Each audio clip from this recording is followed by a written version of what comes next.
Pour bien commencer l'exercice, il faut d'abord enregistrer le fichier. Ensuite, renomme-le en suivant ce format. nom-budget.xlsx. Reste bien attentif à chaque étape et bonne chance pour la suite.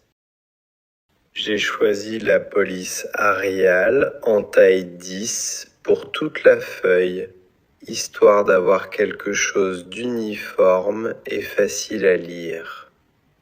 Ensuite, j'ai réglé la mise en page en mode paysage pour que le tableau tienne bien sur la largeur. Puis j'ai vérifié que tout rentrait sur une seule page A4 comme demandé. J'ai cherché en tête et pied de page en haut du fichier Excel. Dans l'en-tête, j'ai ajouté mon prénom et mon nom à gauche et la mention Entreprise sans fumée à droite. Dans le pied de page, j'ai mis le nom du fichier au centre pour qu'on puisse facilement identifier le document une fois imprimé. Pour la date, en cellule E3, j'ai utilisé une formule égale aujourd'hui afin qu'elle se mette à jour toute seule chaque fois qu'on ouvre le fichier. Maintenant, on passe au taux de 8%. Quand tu cliques sur la cellule, tu verras qu'en haut à gauche, il est écrit G5. On va simplement remplacer ce texte en écrivant TVA à la place. Sélectionnez toute la colonne des prix. Total brut, TVA et total TVA comprise. Une fois que tout est sélectionné, tu vas dans Format, tout en bas à Format de cellule, puis dans Monétaire. Là, tu mets une décimale. Quand c'est fait, je vérifie tout une dernière fois pour être sûr que c'est correct. Il suffit d'écrire égal C 8 faux des 8. Ensuite, tu tires sur la formule vers le bas pour remplir toutes les lignes. Tu fais exactement la même chose pour les autres colonnes.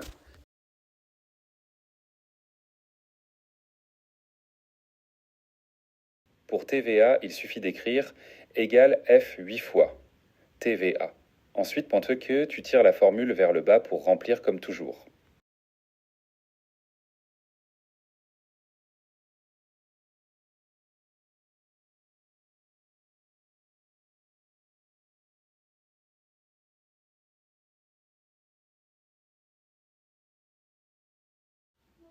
Pour total TVA comprise, faut faire comme avant égale F8 plus G8.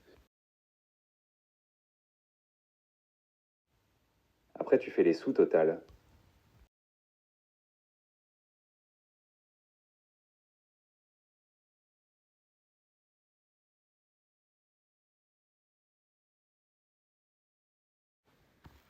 Pour le total, tu dois prendre tous les 3 sous, total H, 12H, 17H, 20.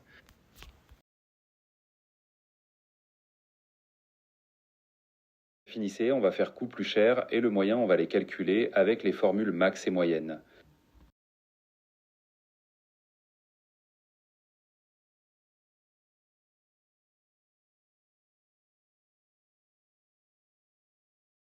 Au début, la nouvelle feuille ne doit pas rester avec son nom par défaut. On va la renommer graphique EPS, puis on crée le graphique dessus. J'ai choisi un graphique circulaire pour qu'il représente très bien les pourcentages. Pour calculer le nombre de personnes qui participent à la journée, on utilise la formule égale NB.SIH2 à H29. Oui, tu indiques simplement oui ou non dans le tableau et Excel te donnera automatiquement le nombre de participants.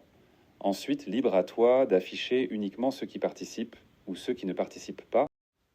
Pour bien finir notre tableau, change la couleur pour bien distinguer les oui et non.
J'ai aussi identifié l'intervenant le plus cher grâce à une formule max.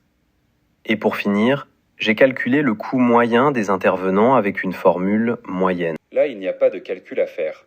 Il faut simplement inscrire les totaux en les séparant avec des points-virgules. Quand on a terminé cette étape, on peut créer un nouveau fichier. Au début, la nouvelle feuille ne doit pas rester avec son nom par défaut. On va la renommer graphique EPS, puis on crée le graphique dessus. J'ai choisi un graphique circulaire. Pour ce graphique, tu n'es pas obligé de prendre un particulier, mais choisis un circulaire.